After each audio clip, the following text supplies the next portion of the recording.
This is the shoe part 2. When you've spent 14 months in one stretch back there and done 3 other stretches in the shoe, then you're going to have a bunch of parts to it, and this is part 2. When you're in the shoe, it's the most militant place possible, as I spoke about in part 1, but let me break it down a little more.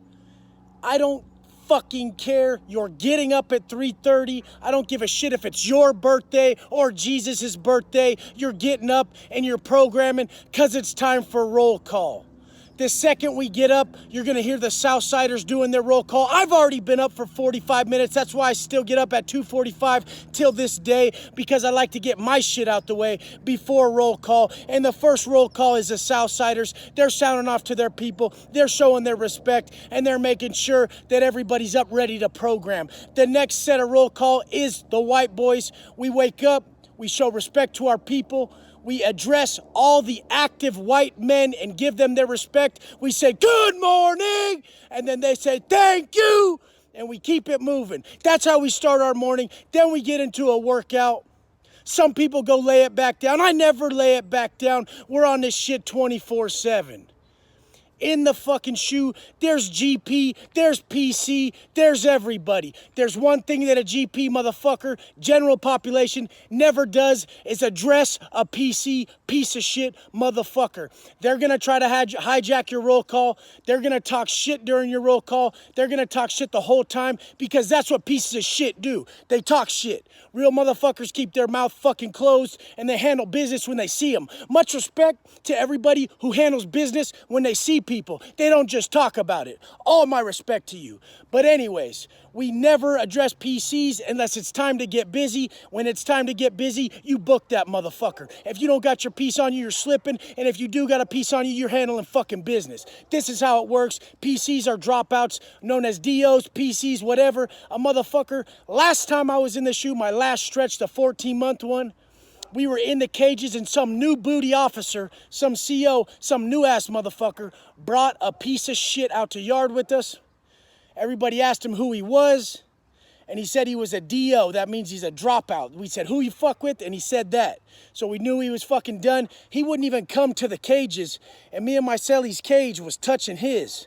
So here's my celly signing over, and he signs over to the fucking white boys across the way to slide that shit, slide that piece, because he ain't gonna bust his shit out of his ass. He's gonna fucking blow up the spot if he does that. So he has the other motherfucker take his out real quick, slide it over.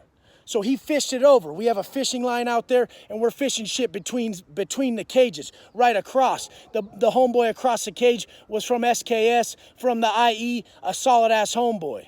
He was a skinhead. He had the back. The next in line for the back was a Butte County gangster, a BCG member, who was a solid-ass white boy too. I love you, dog. But anyways, they fished that shit over, and my celly grabbed that shit, and he's waiting. He's trying to call the dude over to the fucking fence. He's trying to get him close enough, because when he gets close enough, he's going to slash him through the fence. And that's just how it is. My fucking old celly was the downest motherfucker, half Filipino, half white boy, walked in, said, I'm white. What's up? What are you going to do about it? I don't identify with that other shit. I'm white. I'm rolling with you. And everybody was like, that's right. His dad was half German. His mom was full Filipino. That can fly. If you have half white in you and you identify with white, you can roll white. Seen it plenty of times. It is fucking a rule that we can abide by. You don't have to just be all white. People always trip on that. A lot of white boys aren't racist. I'm not. But anyways, the shoe is the worst fucking place to be in because of these reasons. The cops are going to put you in predicaments. There's going to be stuff going on that you're always going to have to get in on. Imagine if the cops just sell you up with a piece of shit. They throw them in your cell. You're done. You have to get busy. Or even if you get a celly who later wants to fucking lock it up. He wants to bitch up. Then you got to handle business. Luckily, I had all solid white boys while I was back there. We don't have that many cells. In the shoe, white boys are going to have like 4 to 5 cells. It don't matter. Times change. But at my times, usually about 4 to 5 cells. Even on a solid-ass yard with white boys, you're going to have like 40 of us on the fucking yard. If that.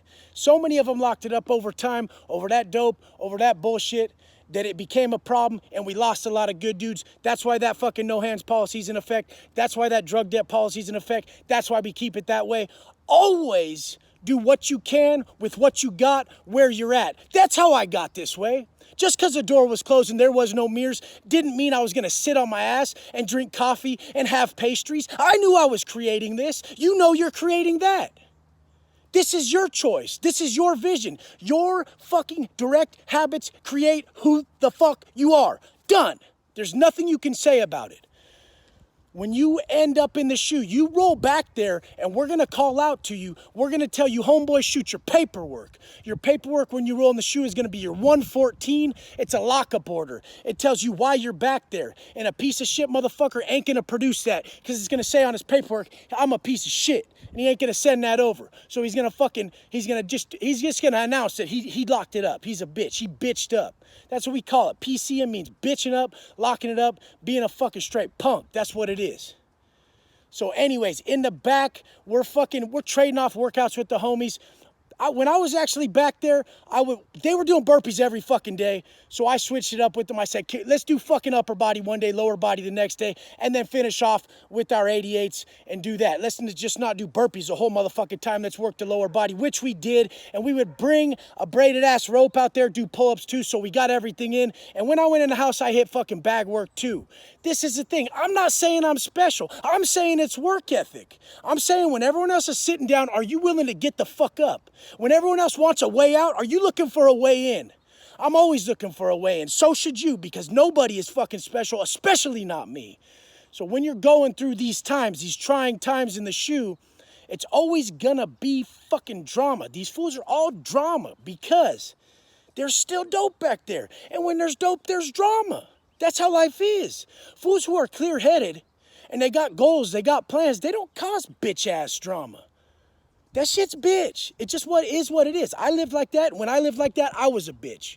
As soon as you can admit that, your life changes. It frees shit up real quick. Everybody fucking knows the truth will set you free. Everybody knows it. Them fake-ass motherfuckers hide from it. But anyways, the way we would get it back there was fucking ingenious. These kosher trays. The kosher trays are for people who have a religious tray, which cannot be touched. And this is a state law that nobody can touch this tray except a kosher person preparing that tray. So when you get in on that motherfucker, you make sure that motherfucker in the kitchen on the main line puts the dope in the kosher tray, and the kosher tray goes back to the kosher person, which is usually a different race, not a white boy. And you break him off to get that shit back there. That's how we always fucking did it. But whatever the fuck. I don't give a shit about drugs. I don't give a shit about exposing the drugs back there. Motherfuckers shouldn't be on drugs in the first place, man. And anyways, if you were so strong and you were killing it so hard, fuck you need that shit for? I've been on both sides of the fence. I ain't demeaning nobody. It's only criticism. Criticism is only negative if you don't offer a motherfucking solution. If you offer the solution like I do, it's constructive. Always remember that. Anything else, you're just a hypocrite. You're just demeaning the person you're meaning to hurt. If you're meaning to hurt, you're wrong. The only thing that determines something is right or wrong in this life, fuck everything else, is if you mean to hurt or if you mean to help. And no matter what the fuck my delivery is, I mean to help. Why? Because this is what helped me. The real accountability from a real motherfucker, myself. And I shot that to other people. I said, look it, be accountable to yourself. Call yourself a bitch when you're bitching up, when you know you can do better. We're worth so much more than what we give ourselves. We're so much stronger internally. We have more power than we could ever imagine, and we're not using it. I'm going to wake up 365 and I'm going to put this work in, and you're going to see it because I care about you, and I want to show you that it's motherfucking possible. Let's get this shit.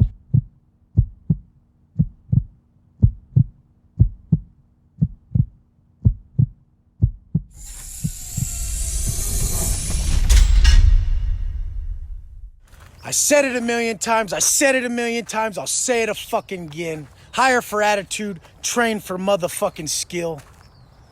I need those motherfuckers that when you throw them a task, you throw them the blueprint, they connect the dots. This shit ain't free. Nothing's free. Seems to me like all these confused ass motherfuckers are doing everything backwards. The real ones fucking realize that success flows and stems from ideas. And since ideas are limitless, success is limitless. Our vision has no cap to it. There is no ceiling. People get it confused. They think the fucking goal is the end outcome, but it's who we become when we're pursuing our goals.